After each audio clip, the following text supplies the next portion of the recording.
Okay, let's start, please. I know you want your coffee, so you have to be punctual, to the point, and I'm not going to be lengthy in my introduction. I am going to address the issue of the transport. It was said by our president in the beginning. It's not just funding for the islands, it's also about legislative possibilities and proposals that could really help the islands. So here we are in a discussion with eminent speakers that they're going to address issues like the accessibility in the framework of the European Commission proposals. As you know, we have the Connecting Europe facility to the whole process with the Parliament and the trialogues. We have obtained very recently the partial agreement from the trialogues between the Council and the Parliament. We are not necessarily, our glass will be half empty or half full. We have to choose how positive we are about the proposal.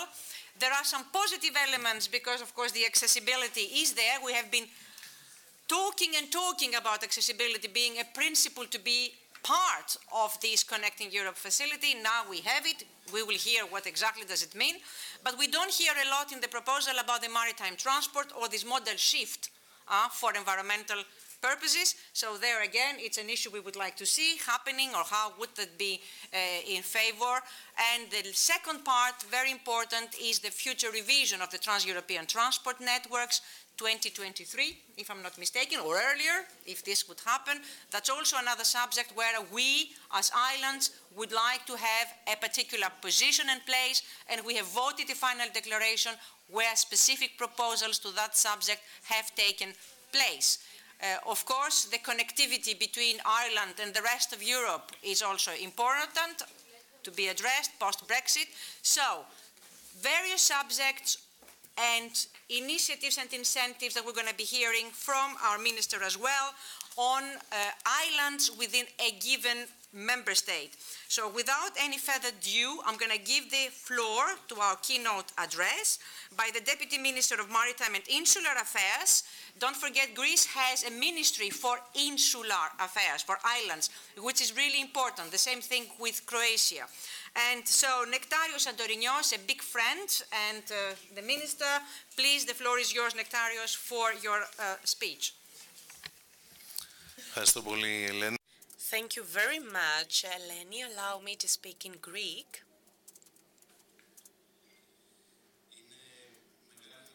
It is with great pleasure that I'm here attending the CPMR meeting once more. Last time we met at Malta. It's very important seeing how insular policies can constitute a single European policy, because the national governments, well, sometimes deal with insular policy issues, but it's clear that we, the few islanders, like Eleni said before, we have the same rights with any other European citizen. I'm talking about mainland Europe. Well, islands all around Europe have different specificities. They are heterogeneous, which means that challenges and difficulties and threats are different. However, islands have a common feature, their remote character. And the English term insularity does not mean island character, it means isolation. So I believe that at the linguistic level, we have achieved to understand that isolation is a threat to our islands. Well, Greece is the country with the biggest number of islands in Europe. However, those islands, the Greek islands, are the outermost border of Europe, adding geographic and vital space in Europe. Our eastern islands are the eastern border of Europe. We should not forget about it. Greece has approximately 6,000 islands, islets and rocky islands. 117 out of them are inhabited. 79 of them have a population of more than 100 residents. It is easy then to understand that there is a competitiveness among the islands. There are big islands, small islands, developed islands. Well, the biggest islands we have in Greece is a beast, like we call it. Of course, I'm talking about Crete Island, or Rhodes, or Mytilene, or Corfu. Those are the biggest islands, and so they do have a developmental independence. We also have smaller islands. For example, we have other smaller islands in the Ionian Sea that are dependent from other islands. For example, Paxi, that depend from Corfu. Ithaca depends from Kefalonia. Paros or Antiparos to speak about Eleni's origins. But there are also some other smaller islands that are dependent from mainland Greece. So we cannot say that we can have a one-size-fits-all solution. There are policies that need to be exerted and implemented in light of the insularity. So we cannot treat all the islands in the same way. It's probable that Article 174 of the EU Treaty calls upon the member states to be very cautious with regards to islands challenged by demographic issues. For example, the islands that are the natural border of our country on the eastern. So we need to achieve a development that will ensure political cohesion and will ensure that islanders will not be citizens of second category. So, that's why we need to highlight the comparative advantages of the islands, the particular natural characteristics, and always under a specific condition. We must not go beyond the nominal capacity of the islands. We don't want to overdevelop them because we had islands that have been deprived of their natural beauty, their ability to be independent, even minimally. Numerous examples in Greece. I'm not going to talk about bad examples elsewhere, but now let's focus on positive examples only. Island societies need to feel included because we know that distance and weather conditions can cause isolation. We know that over the past 50 years, many islands in our country, in Greece, were abandoned by their citizens. We don't want to see such cases again. Now, let's move on to transport. When it comes to the connectivity of the islands, we want to have three things achieved: low cost, connectivity, and reliability. We know that politics is not just about declarations. I listened to your discussion with regards to declaration. To my point of view, politics is the art of possibility, something that needs to be supported by actions. I will share with you what we did in the government in order to improve the connectivity between islands, mainland Greece, and of course connectivity among the islands. When it comes to the Ionian Sea, you know that we have 7 islands. 13 islands. 13 islands that are inhabited. They had never had interconnectivity. Never. It was the first time, it all started as an experiment, that we connected Ionian Islands. That's very important for the cultural heritage, tourism development. Ithaca was connected only to the urban center and depended upon Patras. Overall, in our country, we know that some of those lines are not commercially viable, meaning that the operator does not have a profitable route. So we need to provide subsidies in order for those lines to work. And we offer 90 million subsidies per year in order to sustain those lines. You understand that that's a big part of the budget for our country, but it is a necessary cost that needs to be expanded. And of course, we need to find ways in order to integrate commercial lines in those lines. Now, the question is, what's the future of European transport? We know that we are faced with two main problems. They're positive problems. We need to protect the environment by reducing sulfur emissions and by adopting the 2020 directive. We know that the cost of ferries will increase. At the same time, we need to reduce greenhouse gases emissions. So, we need to upgrade the Hellenic fleet. In a recent meeting at Brussels, and I had the possibility to meet with the director, Mr. Ristori from DG Energy. We discussed about how we will be able to establish public and private partnerships in order to finance the transformation of our fleet, in order to build up-to-date vessels that will be environment friendly at the same time.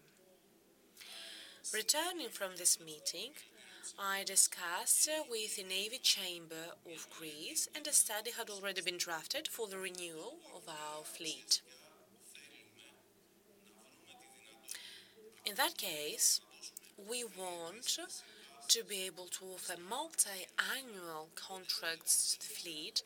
I'm talking about the contracts that we grant on a yearly basis. We want them to be multi-annual in order for them to ask for a subsidy from the banks. And at the same time, we want to finance the environmental friendly aspect. I'm not talking about the hull. I'm talking about the machinery that we want to be environmental friendly. So we want to receive funding from the European Union in order to achieve the renovation of our fleet. So, at the same time, we proceed to LNG installations across the 5 biggest ports of our country.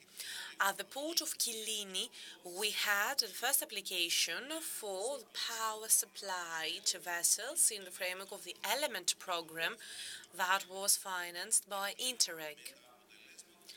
On the basis of the results of this program, we carry out the regulatory framework for the power supply and greening of vessels. We have very good collaboration with the regional governor, because we try to establish electricity-powered vessels. And we want to have the right installations and equipment at the port so that those vessels can be recharged.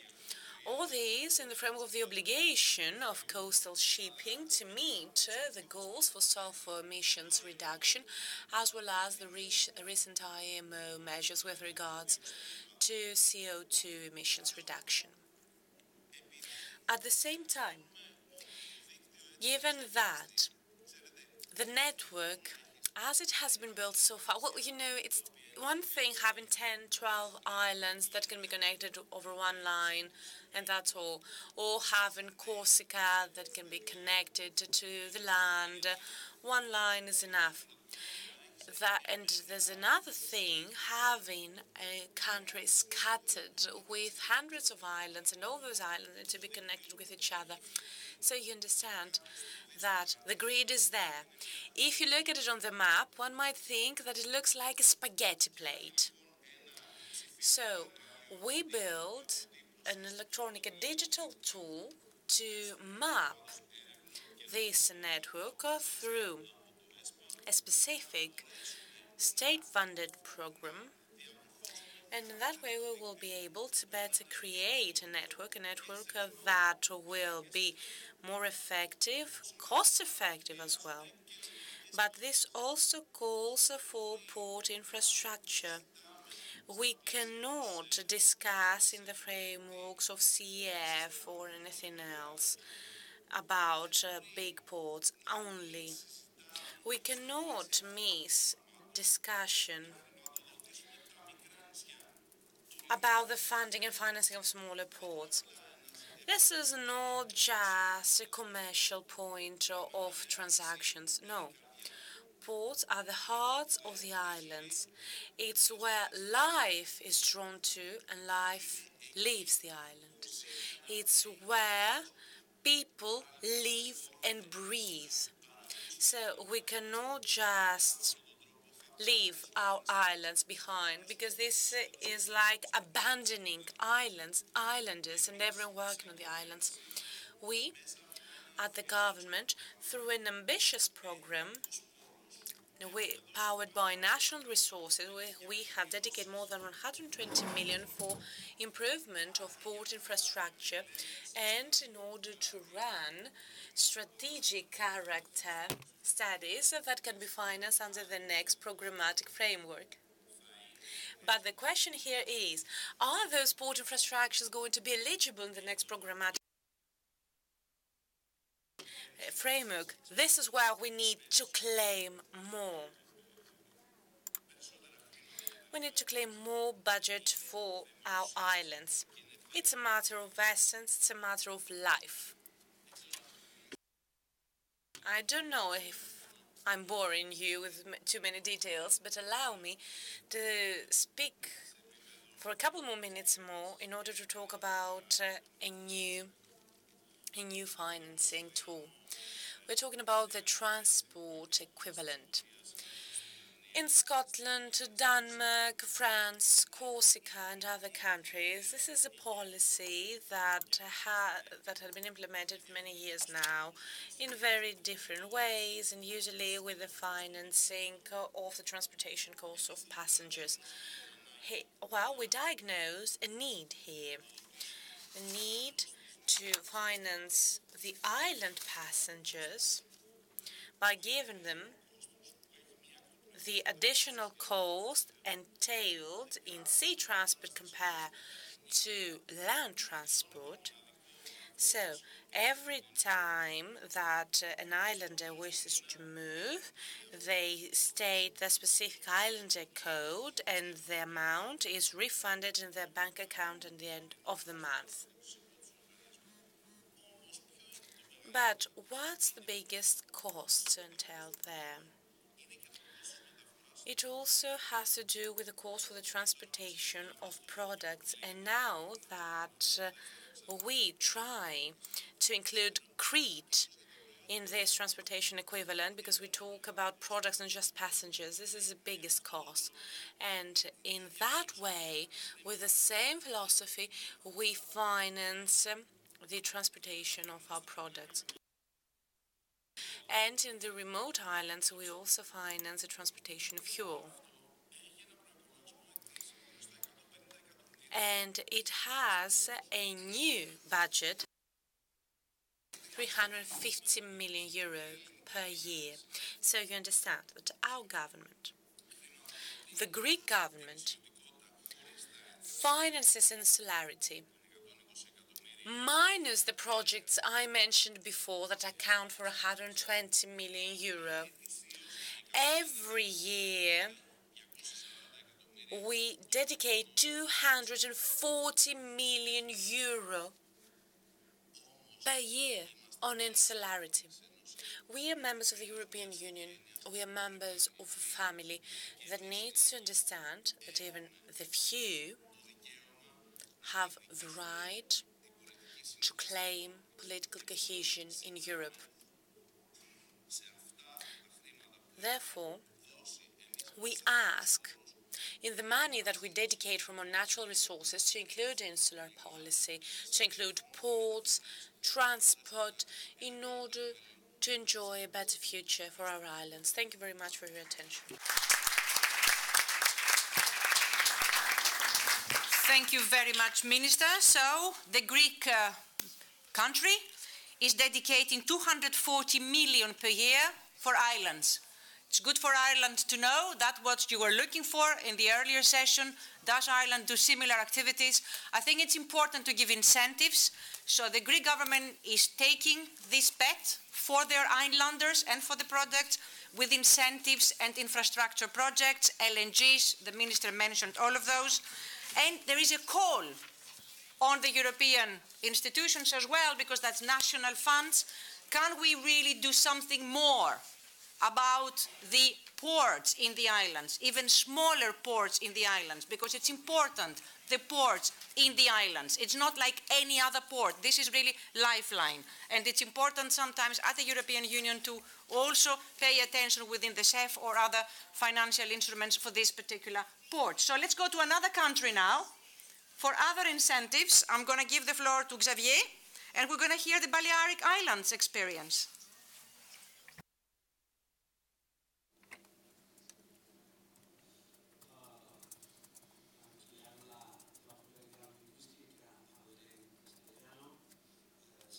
Señores, es para mí un privilegio participar en este debate dedicado al transporte y a la accesibilidad de las islas de la Unión Europea en el marco de la 39 Asamblea Anual de la Comisión de las Islas. So, ladies and gentlemen, it's a great honor to participate in the debate on transport and accessibility in the islands of the European Union. I would like to summarize our requests over the last years and explain the most important issues for the government of Balearic Islands that regards transport.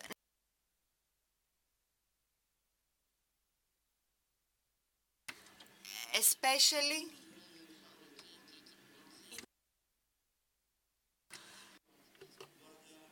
the development, financial and social potential of an area is closely linked to transport, movement of people, commodities, and the possibility to communicate and access. So, the greater the access and interconnectivity, the bigger the economic and social power and the more growth opportunities. Our opinion is that European and state bodies cannot understand the problems of related to insularity, even though that the insular regions, the members of the Islands Commission, represent 23 island governments, 11 member states, and more than 15 million EU citizens. That is 3% of the European population. Nevertheless, the island residents suffer every day from the disadvantages caused due to insularity at the social, financial level, also the level of transport. Also, in other fora, we have highlighted the difficulties that we face in insular and isolated areas. When it comes to transport, and despite the important tourist flow that's usually seasonal, the residents have to incur an extra cost for their air and sea transport, since the transport is more expensive compared to road and rail transports. The companies, the organizations, the bodies, and the private individuals that are engaged in import and exports have to incur an important extra cost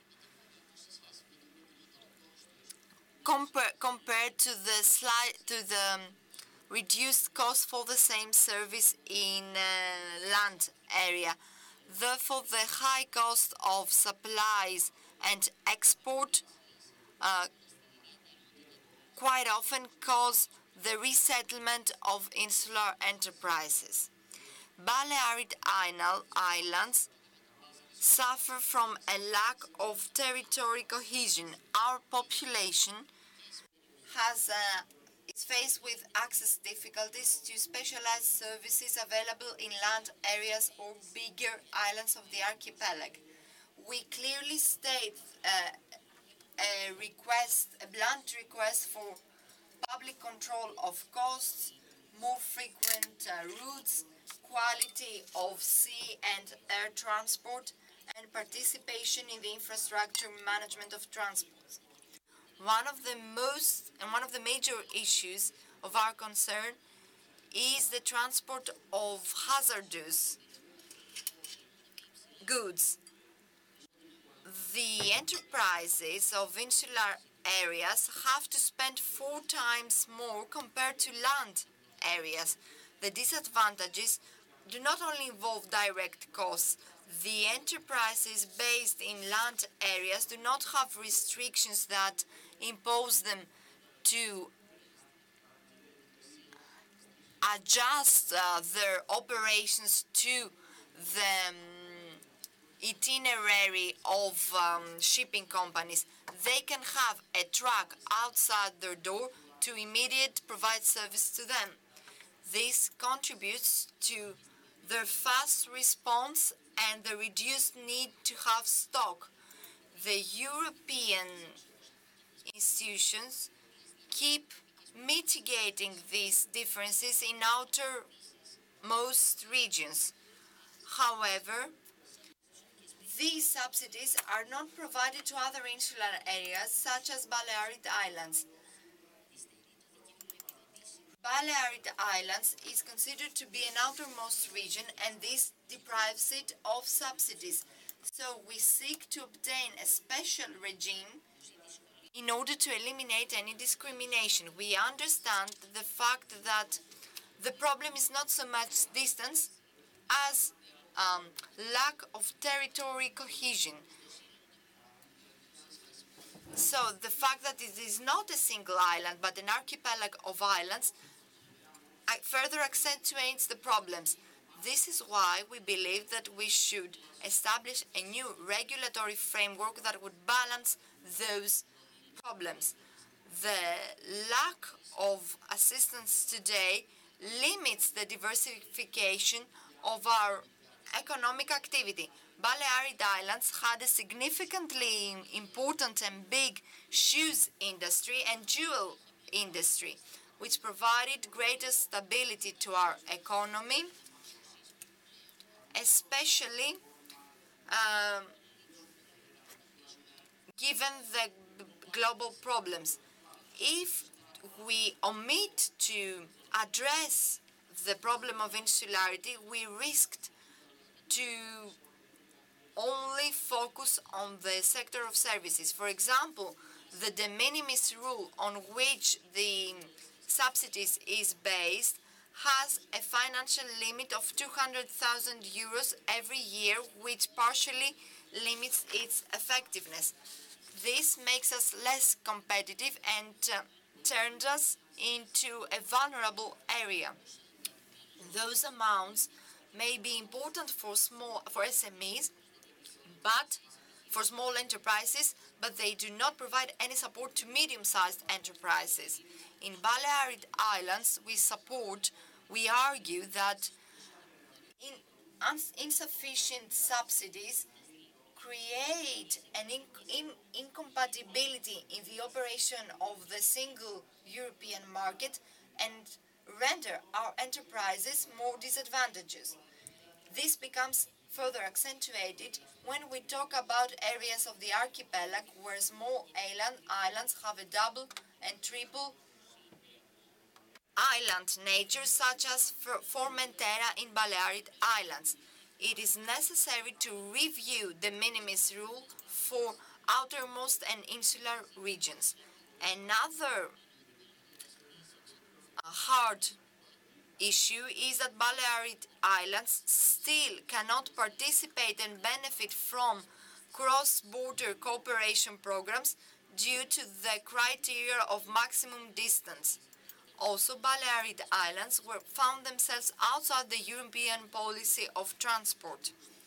In this context, Annex 1 of Regulation 1316 of 2013, the majority of insular areas stayed outside the predetermined international routes, and only Sicily became part of it. Also, we argued in favor of the review of a new approach to international corridors in order for them to also include secondary ports in the trans-European transport network.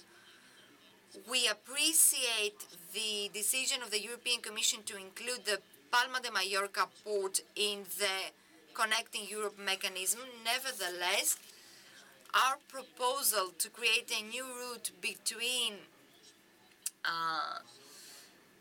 among various islands such as Mallorca, Minorca, Corsica, Sardinia and Sicily, and this proposal was neglected. Another issue that greatly concerns islands with a great seasonality index such as Minorca is the obligation to provide public services.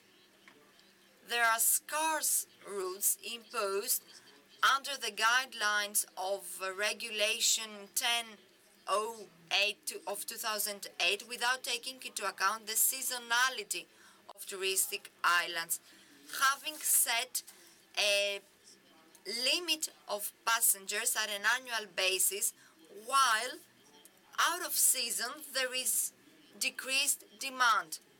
So there might be no airline wishing to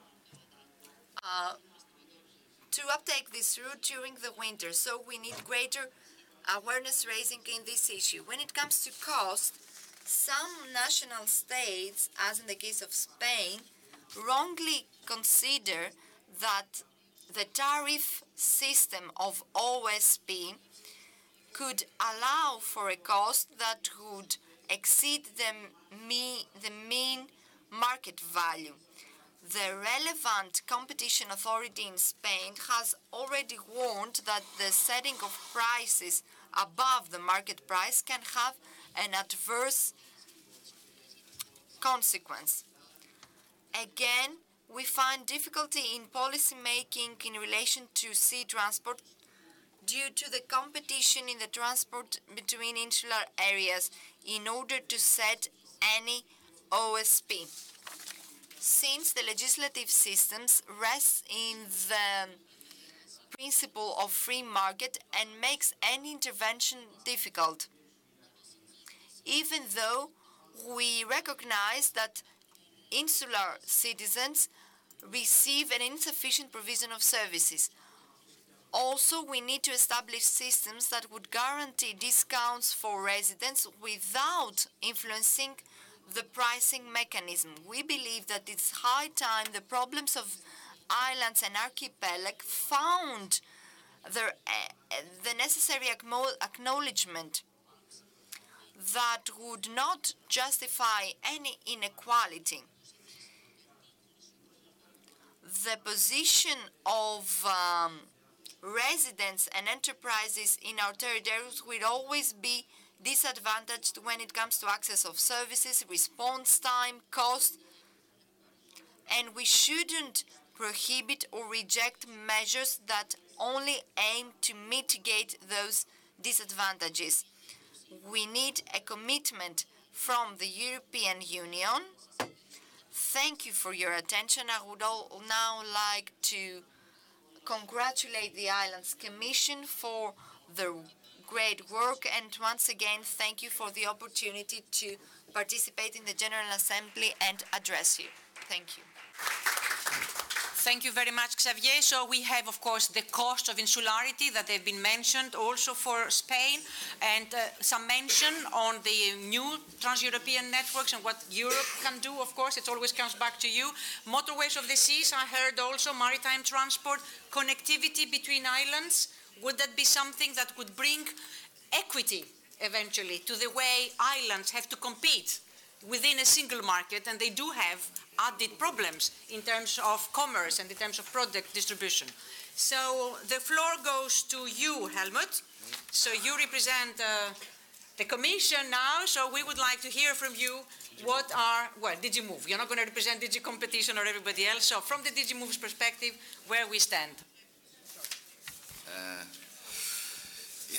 Kalimera σας, είμαι ο Helmut από την ΕΟΚ. Good morning, I'm Helmut from EOK. I can speak some Greek.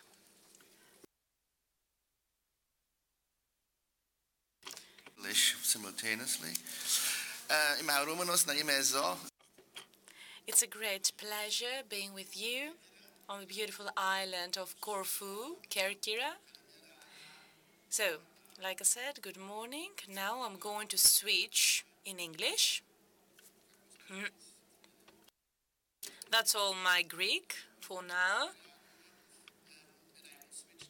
English, because that is easier for me. I don't know all these terms. I can go into Greek restaurant and order. And when I go to the hotel and I speak Greek, I usually end up with the best room because I'm the only foreigner who speaks Greek. And this is always very nice. Thank you for your great hospitality here again. I'm always impressed when I visit one of the Greek islands. It's always a great pleasure. Now, how can we help you? First of all, also good morning to our Deputy Minister SANTORINIOS. I don't have to forget this, of course. It's a great name, by the way, for this occasion. Very beautiful island, too. Oh, this is also very nice road. Πολύ ωραίο νησί, επίσης. And of course, dear General Directors, General Secretary of the CPMR Commission, also from the Balears, the General Director. I hope I mentioned everybody. And specifically, I would like to also, I'm happy to speak in front of all of you. Islanders, you are important, you are many, and you should have a strategy. Now, how can I help? So I will start to get you a little overview of what we are doing in DigiMove, and in particular in the big funding budget of the CEF, Connecting Europe Facility. So my first slide, is it on? Yeah, okay. It's over there also. Well, good that I printed it here so I can see it better. Yes, 2 points. DigiMove's Islands Initiative, TEN-T and CEF programs, organizing private investment for a holistic approach. I meanwhile understood, since 1 year I'm working on this file, that there is a holistic approach which you are promoting, which I find is very clever and appropriate. And yes, always easy to say we want private investment, but more difficult to get it. This is, I think, the problem, despite all the great efforts by governments and the Commission. Next slide, please. Do I press myself? Yeah, press there. Okay. Just a small overview slide. I know you want to go for coffee. This is difficult. Yes, first, the TEN-T's island history. We are supporting you already, but not systematically. That's true. There's no strategy. And I would like to also present during the presentation some immediate funding opportunities. As Eleni mentioned just now, I don't come here without having money in the pocket, so to say. I don't dare. Huh? Yeah, he's looking at me already. So, first of all, the TEN-T networks. We can only fund, and I think this has been mentioned here, you got a hunch that there is this problem of eligibility. I think here is a key issue. And just to explain how this works, so that everybody is on board, I know you probably know what it is, but maybe everybody else here, because I get very few proposals from the islands. In the TEN-T arena, TEN-T and CEF, is TEN-T, Trans-European Networks, and then there's the CEF, Connecting Europe Facility. How it works. The TEN-T guidelines is one big part of the legislation, defines what can be financed. There are all the maps, yes, and all the issues which are eligible. So that is only reviewed and renewed every 20 years. We had it in 93 first, and then there was a very big review which took us 3 years, and I was in charge of all the maps at the time, with the team, TEN-Tech. That was renewed end of 2013. That was the adoption. But when such a big legislation is done, you have to start years in advance. You cannot wait till 2013 or now wait to the review in 2023. That was the first question today. No, you cannot wait till 23. It's starting now. Yes, we know. Well, I mean, this is very clear. So let's be very clear on this. And the earlier the start, the more you get in. This is how it is. Because if you wait until the general directors have agreed, it's very difficult. Or the ministers. Then it's very difficult. Because then you need a cannon boat to come in. And when you do it early, you go to the guy who holds the pen, as we say in English. So this is the point. But I think you have a good organization to really do this. Then the other big part, which is done every 7 years, is where the money comes from. And that's called, this time, is the CEF, Connecting Europe Facility, and next time it will be called Connecting Europe Facility 2. This is renewed every 7 years. Why? Because the financial frame of the Commission is done every 7 years. And it's up again for renewal end of 2020. This means it's adopted then, but we are now in the full process already. That's why it was mentioned. We had the trilogue recently. We had even more than the trilogue. We have the common agreement, partial agreement, I would say, because the budget is not fixed. The budget cannot be fixed at this stage because the framework is not fixed yet, right? But the trend is going to big budgets. Okay, now under 10T, now we have these two big legislations. Under 10T, what do we fund? What is the scope? The scope is we fund digging holes in the ground, basically, a lot. We fund the deployment of infrastructure mainly in all modes of transport, ports, airports, roads, railway focused on, then we have a focused on cross-border things. There is a very high funding rate. Why? Because as it is with the ministries, when there are the elections, most people live in the central parts. The cross-borders are not so interested, mainly. That's why we focus on cross-border, to have continuity of the network connection. It was mentioned here that we have to focus more on neighboring and borders of the Union and these cross-border and bottlenecks. And ports? Ports also. As I said, all modes of transport. Ports. This is also a mode of transport. It's a ship. So, yes. But we not only fund what we call hard infrastructure, we also fund the soft topics. Motorways of the sea. There are no motorways in the sea. I think you know that. So it's not such an easy topic. Then we fund innovation. The transformation to alternative fuels, I think, is a very big opening for you guys. And it's very important. Electric, LNG. We are fuel neutral. We are fuel neutral. So LNG is eligible, CNG, electric battery, hydrogen. This is eligible. We fund also all transport management systems. There are transport management systems not only in the air, the CESAR we are funding. There's also ERTMS for the rail. There is a RIS for inland waterways, and there is VTRMS for the ships. So we fund all the management systems. Now, budgets. This is very expensive, as you can imagine, because we have not only Kakira, we have the whole European Union, and everybody says how important their place is. Is it clear? When you have somebody from Paris, he will say, Ile-de-France is not an island, but they call it Ile-de-France. Okay, so there will be also, and they have 20 million living there in one spot. You know, life is life. This is how it is. So you have to group, I think. Okay, now let me present. Next slide. I have to do it myself. Yes. Doesn't like it. Is that the next slide? Yes. Just to show you I was talking. And we have also the so-called corridors. There was this mentioning here about comprehensive. Let me explain this. The whole European Union, including islands, is part of the so-called comprehensive network. It's the fine network going basically everywhere. This network is proposed, the nodes, the ports, the airports, the trajectories, is proposed in a bottom-up exercise. So you cannot blame the Union for everything. Greece proposes from Greece, Germany proposes from Germany, and so on. Now we do a kind of massaging so that it fits that connections on the border don't enter into nothing, so to say. Yeah, it's clear. We have to harmonize this. So we make the fine network is called the comprehensive network. Its completion is scheduled for 2050, sorry. 2050. The costs are in the trillions to do this. Okay, I don't want to go now into, it's very expensive. Then we have, as a subset of the comprehensive network, the core network. The core network is about 1/3 of the comprehensive network trajectory. So under each core network node or comprehensive line or it's just an upgrade, if you wish. It's just an upgrade, 1/3. These are the but this core network is selected according to a methodology which we have agreed first and then applied. Because if we would have done it the other way around, we would never reach a conclusion, it's clear. Huh? First we agreed on the method, how to select from the comprehensive network the core, and then we did it, and then we proposed this to the member states.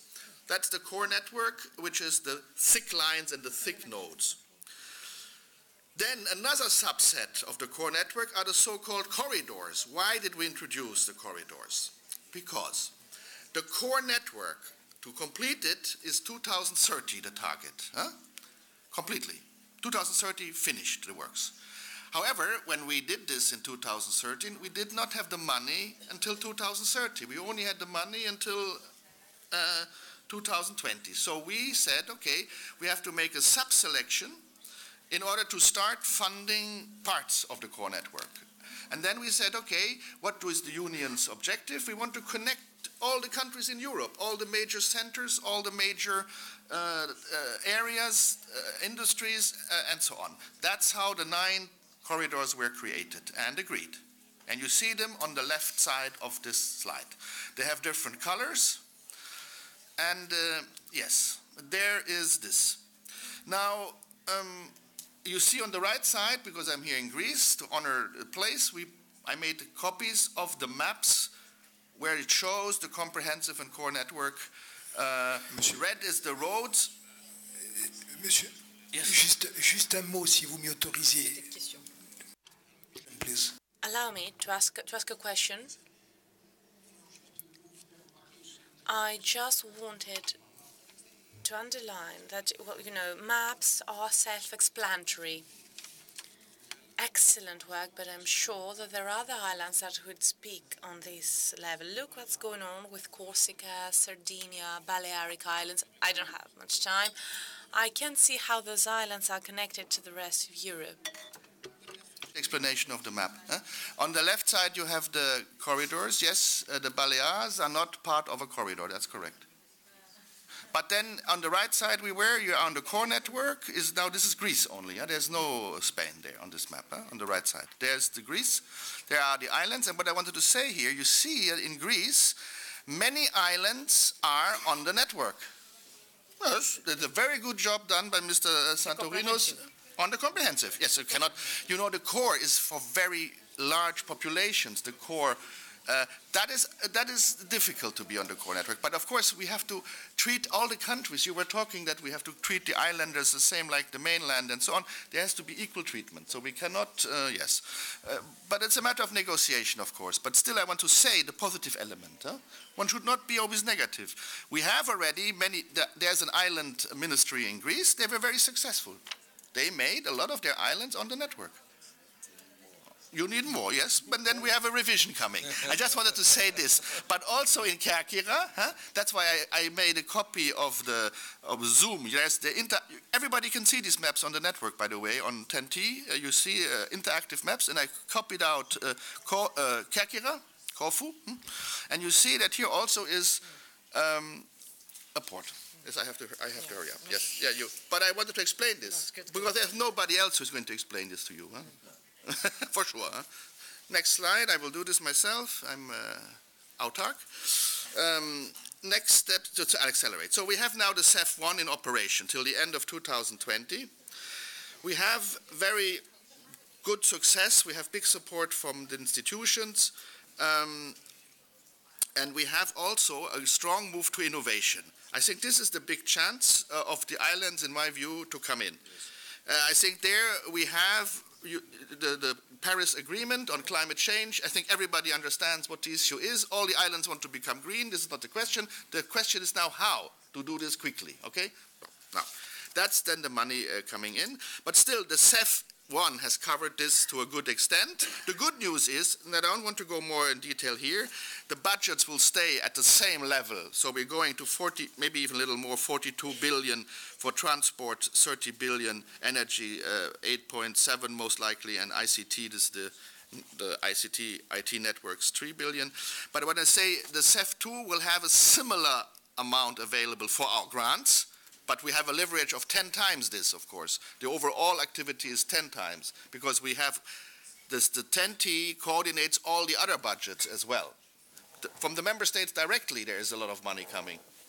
Then there's from the DG Regio, from the regional funds. They all use the 10T CEF system to organize the investments, okay?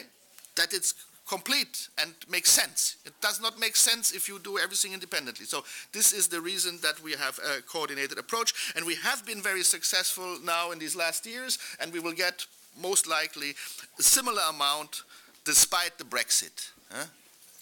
Despite the Brexit, please be aware of this. Then, of course, there's one other development which is, I think, strongly in your favor.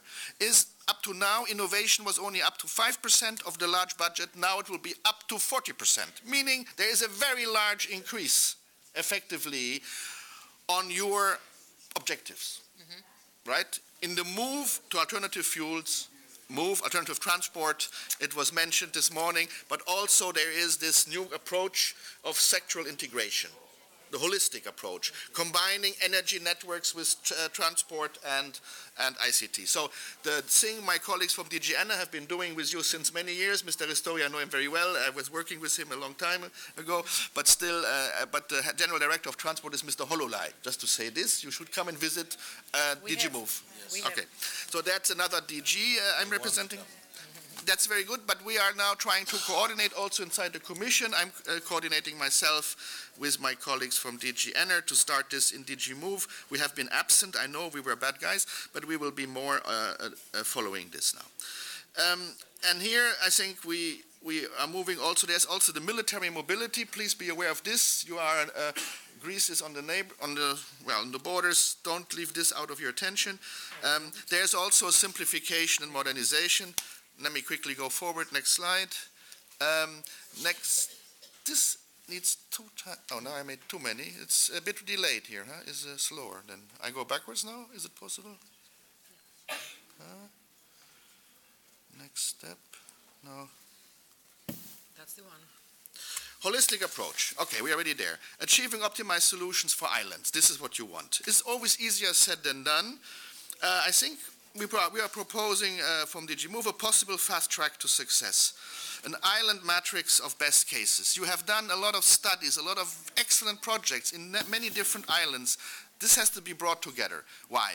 Every island is different. This is clear. But there should be, you're right, of course, Mr. Santorinos, there's not one size fits all. But there should be some standard cases created. Why?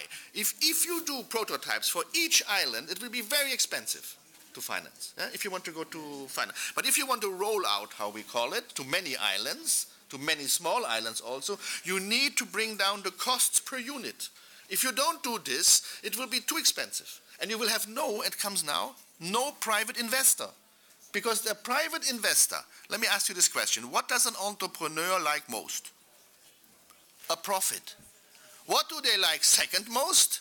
A profit soon. And there's no third point. This is how it is, unfortunately. And it's understandable. Always think about your own private money from your bank and you put it somewhere. You want to lose it? Probably not. So this is how it is for everybody. But you have to understand this when you go to the banks. So I think there we need a categorization, a matrix of standard cases. We have secretariats, maybe this can be put together, so that when an islander, you need a user approach. Who decides if you want to go to alternative fuels, for example, on an island? Is the mayor or the governor? They need to start somewhere. They need a point where they can start with a standard solution which is closest to their own island. You see what I mean? close to the mainland, far away from the mainland, with a source of water, without source of water, some standard cases. Anyway, this is what is suggested here on this slide, and we have a call out in this respect. I will just go to the next slide to show what this means. I wait, I'm too fast, I press again, okay. The holistic approach is the proposal of the 4+1 concept based on innovation and new technologies. As the trend goes there, you see, we have a large budget increase on that, so the trend is your friend. So go to the modernization of islands. Now, the objective is to achieve sustainable islands, the scope. We have here, okay, maybe these figures are not so correct, but the synergy is energy, transport, waste, and water. 4 sectors, optimization problem. If you order alternative energy, the windmills or the solar panels, and you only think about electricity in your houses, you buy a smaller unit. If you also want to power the vessels in your port, you need a much bigger unit. If you want on top to do desalination, you need even more energy. Now, when you make your plan, you should foresee the overall plan and then ask funding for dedicated actions to fulfill the roadmap of your plan, and not one by one. I think this is the way forward. And here we propose on top, since you are so many, and there is this great opportunity of a lifetime. I say this also to the mainlanders, and I was very successful there to move them forward on the alternative fuels. It's a chance of a lifetime for islands too. We are in a transformation to alternative energy and fuels, right? Mm-hmm. Take it as an opportunity to become part of the production cycle.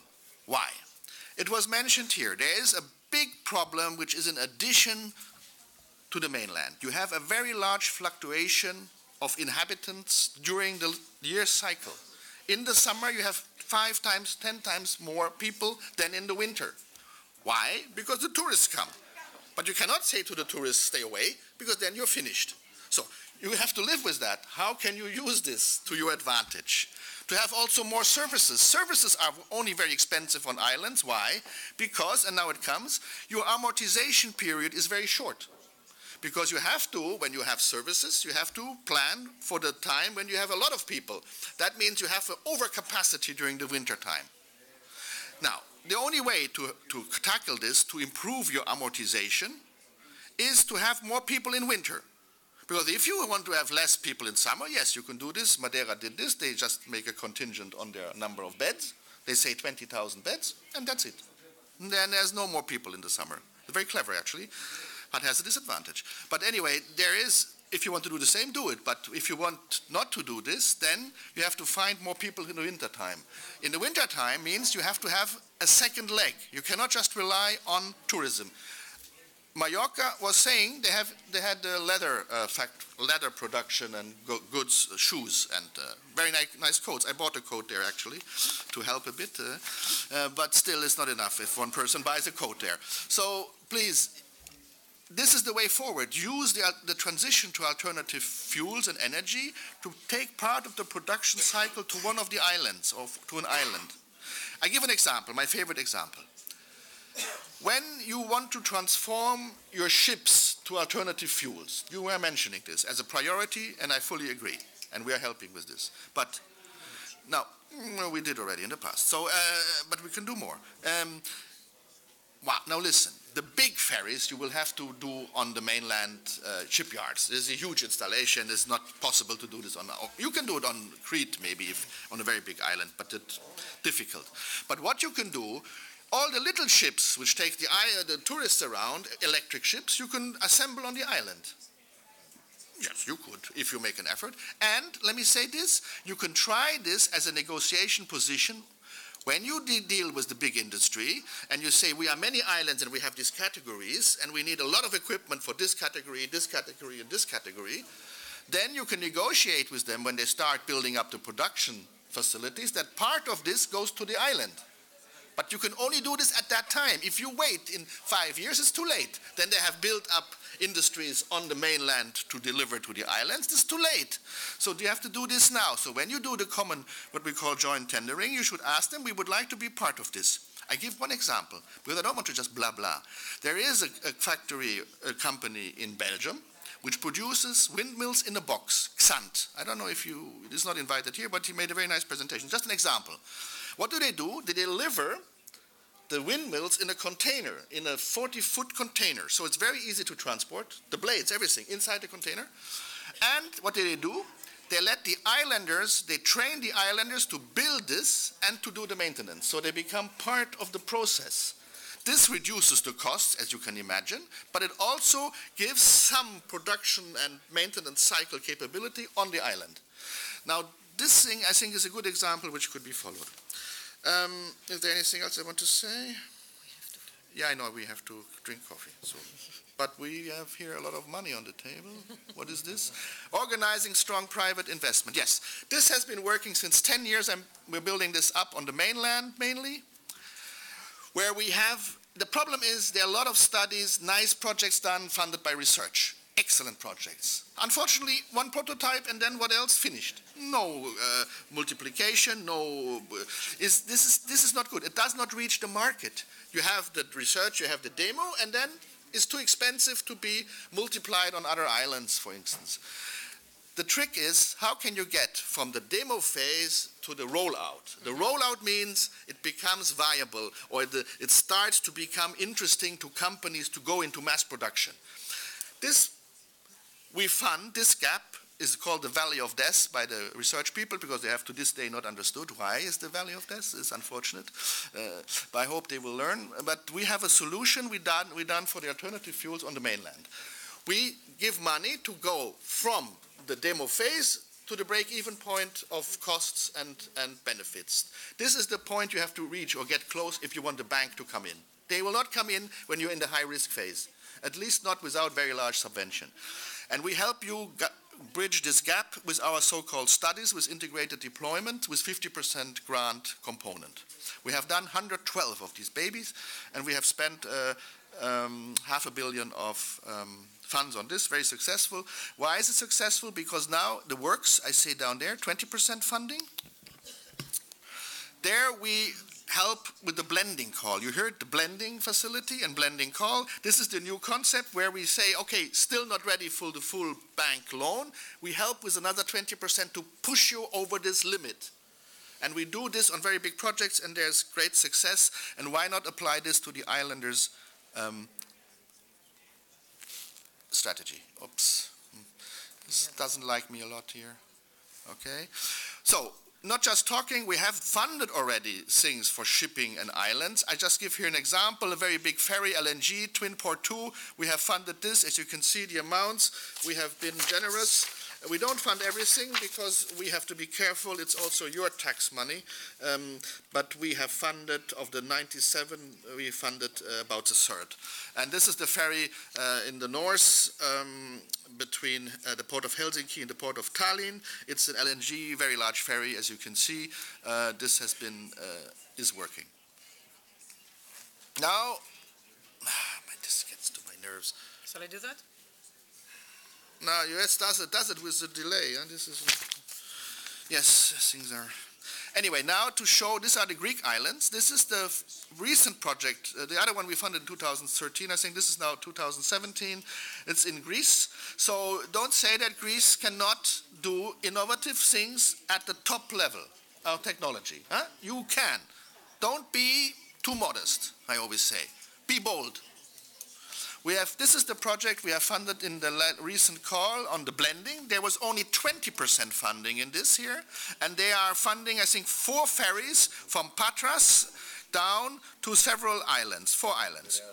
From Piraeus. Oh, Piraeus, sorry, Piraeus. Piraeus down to the islands, and it's a great project because there are pure electric ferries and also an LNG ferry, and they have a combined project. They also included are electric buses, so they use the electricity to also have the buses bring the tourists or the people to the port in Patras, Piraeus. And this is a great project, and yes, so in the blending call, which just has been completed, and it's not applicable. Oh my God, Another project on an island, just to show you, this is Cyprus. They have been in the very prestigious synergy call of the CEF. This is the most prestigious call. Why? It was very difficult to apply because we combined two budget lines from transport and energy, and they had to include the so-called PCI list of DG Ener, which is very difficult to have an overlap with our 10T transport network. Not because of our network, because of the PCI list is for short. This is difficult. But the idea was always to have this combined approach, synergy. And here all the projects which were financed had the following content. A central storage where you buy energy when energy is cheap, you sell expensive the energy to the grid if the grid needs energy, and you then when the grid is full and you sell expensively to the transport sector. So you have a dual income stream. We're talking always to involve banks, dual income stream, amortization, bankability, all these things we really have to study together. It's very important here. Anyway, Cyprus made it also. By the way, of the 7 projects which were funded, 2 came from islands. 1 from Cyprus and the other one from Malta. So islands can be at the very top of innovation, and here's the proof.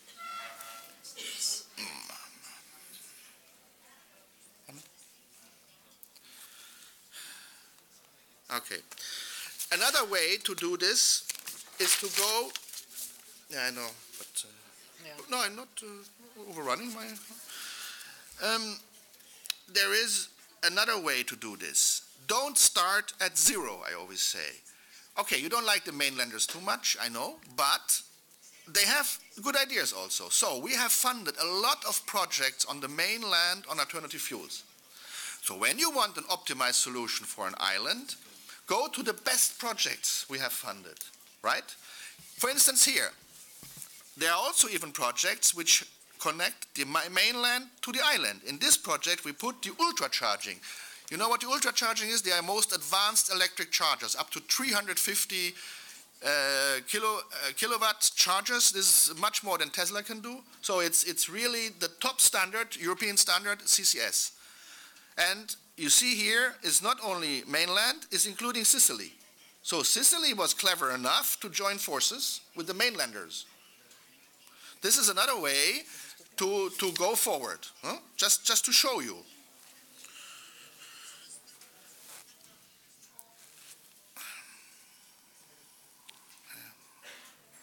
Why is it not working?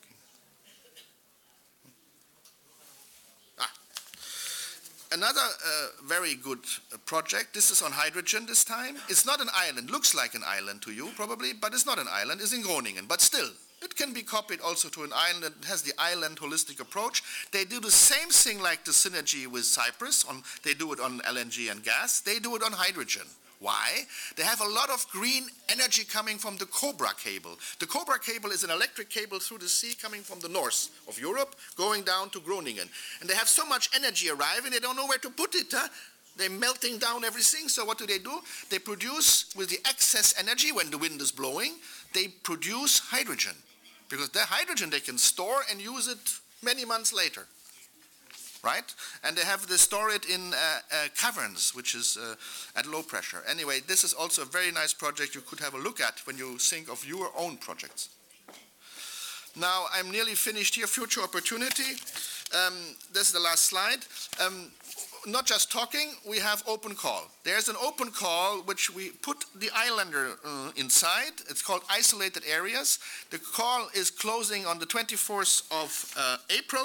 There's the info day has been done already in January, but all the slides and talks are online. You can just look at them.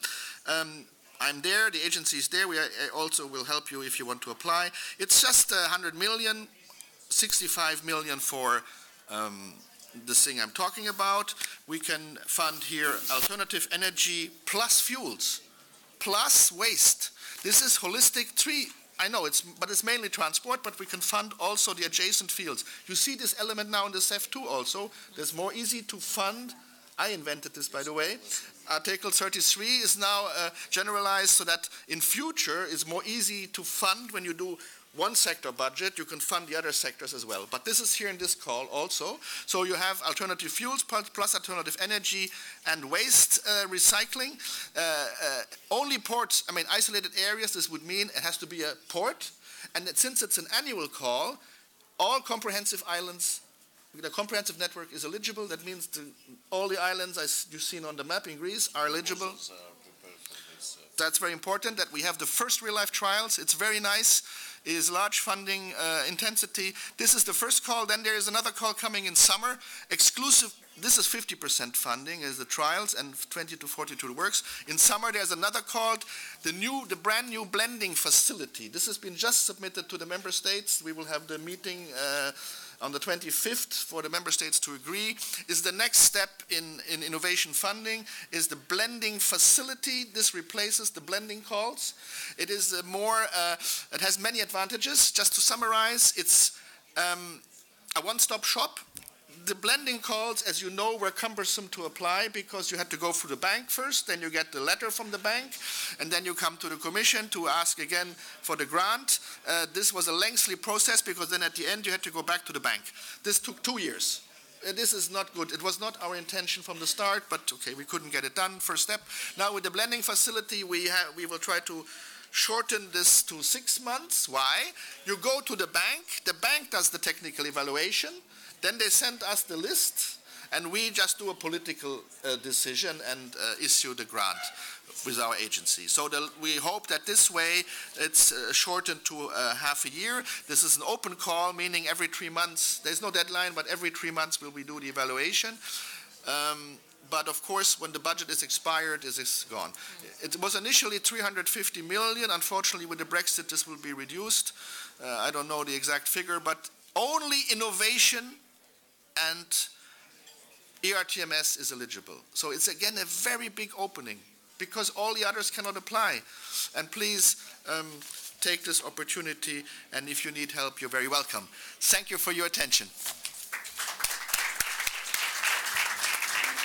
Thank you very much. Sorry that I have been pushing you a bit to finish. It's all interesting, of course, and important. I know we have a coffee, etc.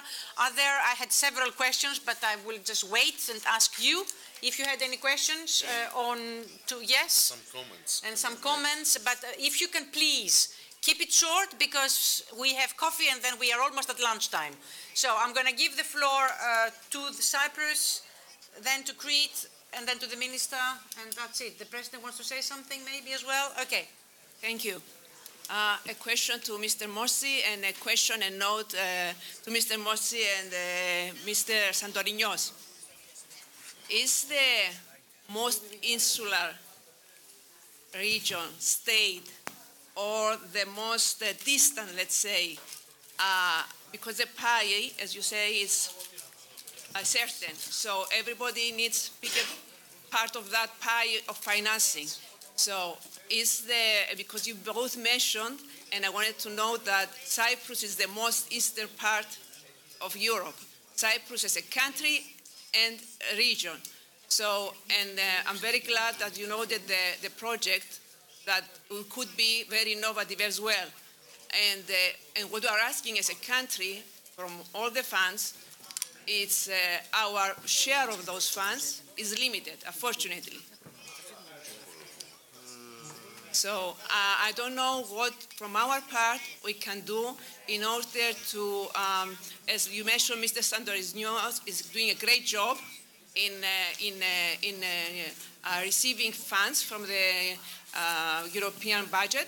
So what, from our part, can we do more in order to get access to those funds?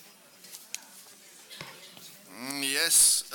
First of all, under CEF2, the common agreement, I learned from you guys that outermost regions and so on is different from islands, and we included islands. So on the first, very top, I read to you, islands are fully eligible. It's including remote and outermost, insular, peripheral, and so on regions. So the islands are fully in the CEF2 in the newest version. How to increase your share? I mean, when we do a call, we don't have particular calls for islands. I mean, you know, when you do a lot of budgetary buckets, it's very difficult to do this. Everybody will want their bucket. There's no limit for islands. Under the present legislation, there's no limits. There are no limits. There are no buckets foreseen. And how you want to increase your share? Well, you have to write better proposals, or you have to apply, because the problem with you is not that you write bad proposals. You were funded. I mean, the synergy project from Cyprus was one of the nine. 9 were submitted, and one of the 7, you were the. You got a very. I mean, you just have to participate. That's, I think, is my advice, and be part of the CEF. Come to the info days. That this is a very big budget, and we will top it up, I'm sure. And the trend, Europe is going to funding of infrastructure with the help of private finance. So this is the trend. Be on board.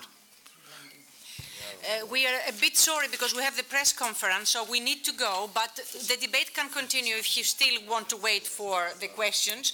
I'm going to get Giuseppe just to finalize your debate, because there were some people already wanting to speak, and where we will meet over coffee. I mean, we just... You can stay, and please profit. Giuseppe will run the debate. Thank you very much. Do you have any burning question for our panel, for Mr. Morsi, maybe?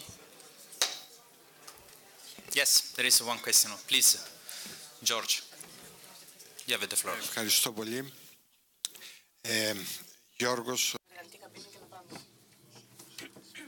Yorgos Alexakis, representative of Crete, which is in southern Greece, and vice president of CRP. I would like to comment that the battle mentioned by Mr. Simeoni just now begins, and it's very interesting because the money is a lot, as already mentioned. There is a lot of money for the islands, and this makes the difference. But, dear President Simeoni, don't get anxious because your island is not colored on the map and does not have that sign that potentially will connect it to the rest of Europe.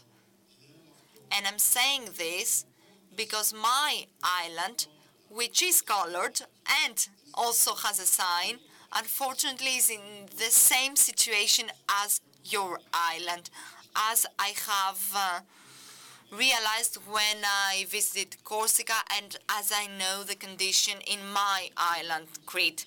So we both have a lack of infrastructure and a lack of satisfactory assistance that comes from EU funds. Those signs on the map do not ensure or guarantee anything. They can potentially give us funding. But from theory to real investments, there is a big way to go. And when you start from the islands, you never reach quickly Brussels. Let me, in summary, say that at least for 10 years, we haven't seen any works in the ports of Crete funded with EU money. The holistic approach to ports, we are very well aware of it, and it was described by the Greek minister with a nice phrase: ports are the heart of each island. There is no better phrase to describe this holistic approach.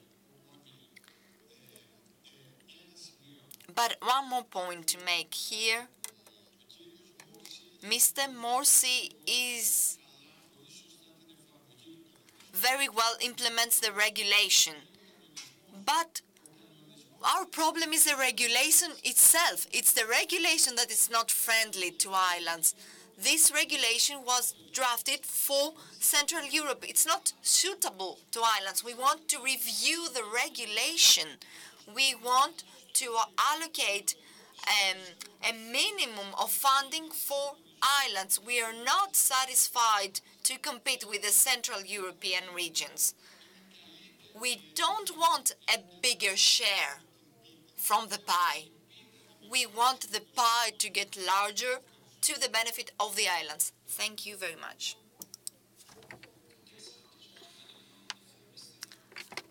MORSI, do you want to tell us something about this or no?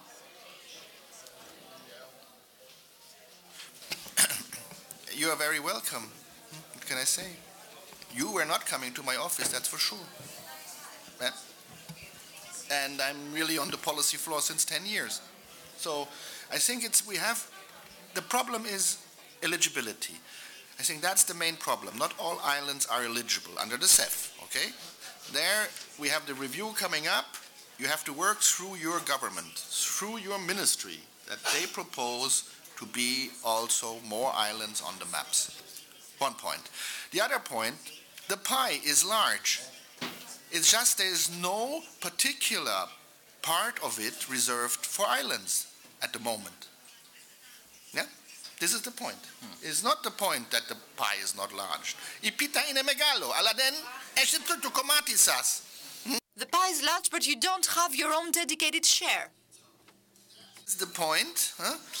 And we can, as I said, I'm of goodwill, we are of goodwill. We can make maybe in the calls what we will do, and we started already in this call, we say isolated areas, so you have an advantage to apply. The other areas cannot apply to this budget. So this is the matter for the work programs. But if you wanted this to be in the CEF, you should have negotiated this earlier. Now we are at the common agreement level. Now to initiate what you want, a budget reserved for islands, it will be very difficult at this stage to implement under the CEF too. But it's not needed. I mean, there is a big budget, and we're always called, and many of the islands were eligible, and some applied. We have funded projects in the Canary Islands. The electric stations were funded by us, by the way. We have funded projects, and I presented a few examples, but there were very few proposals coming from islands. Of course, you cannot expect that all your proposals are funded. This is not possible. But we had always very high selection rates. In innovation, I'm talking mainly now, we had very high selection rates of 50%, 70% of the projects submitted were selected. So if you would have dared to apply, the chance of getting funding was very large.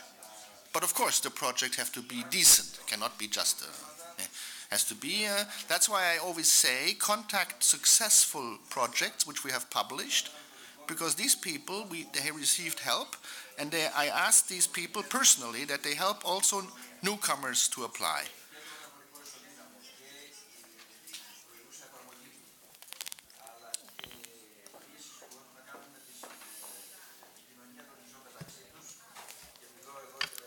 Thank you, Helmut. Of course, we will take stock of your tips, and we will do our best. And actually, we are doing our best because we are following and monitoring also all the negotiation, and we will also monitor the result of the different evaluation of that DG Move is starting on the implementation of the different regulations. So, thanks a lot. I guess that you are quite tired, so there is a coffee break for you outside, just beyond you, so please go outside for the coffee break.